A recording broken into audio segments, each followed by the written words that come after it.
everyone, welcome back, and in today's video, I'll be showing you guys my top 3 VPN picks for Saudi Arabia. As we all know, there are a bunch of websites that are not available in Saudi Arabia, so the best and most efficient way you can access them is by using a reliable VPN. Now, before I show you the process and give you my recommendations for some of the best VPNs out there, it's important to note that this video is meant for educational purposes only, and I do not support or condone any illegal activities using these VPNs, so please make sure that your online actions are responsible and in line with your country's policies and regulations. With that being said, I've looked into some of the most popular VPNs out there and I've narrowed it down to these 3, which are ExpressVPN, NordVPN, and Surfshark.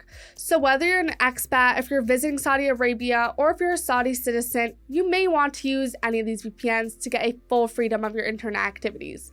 Now, as you can tell here, I'm using a Canadian server with ExpressVPN, and that's why it shows here that I'm physically in Canada. As such, the government in Saudi Arabia will not be able to know what you're doing online, so they won't give you much trouble. And the best part is that these VPNs do not log any of your information and they will not comply with the Saudi government should they ask for information in the first place. Now, if you're looking for a reliable VPN service for Saudi Arabia, these 3 right here are my top 3 picks after I've tested most of what the market has to offer. So let me give you a brief rundown of each service individually. For starters, ExpressVPN will be the best of the best. Overall, it's the fastest, most reliable, and easiest to use.